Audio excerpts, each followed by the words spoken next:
Hi everybody, Dave Honda here. I put this presentation together because this was something I was planning on using this upcoming school year, and I thought maybe other people might have kind of encountered the same problems I ran into the last 6 weeks of last school year, and thought this might be of benefit to other people. So I just thought I'd whip this together.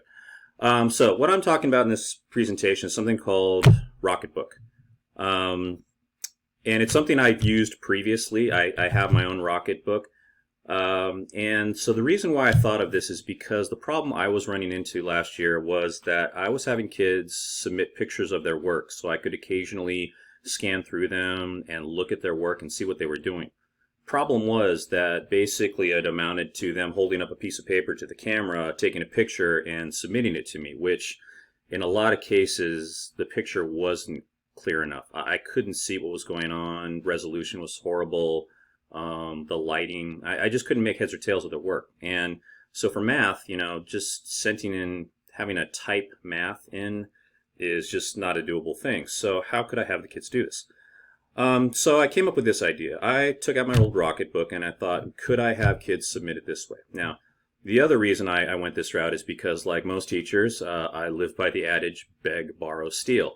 Find any way you can do it, the cheapest way possible, and just go with it. And so what I like about it is that you don't have to purchase the notebook to do this, is that this company provides the app for free. It's a free app, and they actually provide printable files of their pages for free as well. You don't need to buy anything. That as long as you have the ability to print, you can do this.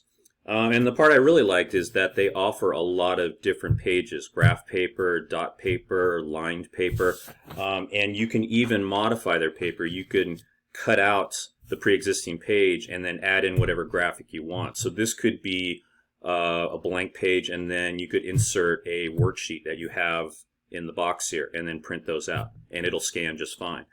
You could put a blank concept map here and then have the kids fill it out and scan it in. So you can customize the pages any which way you want.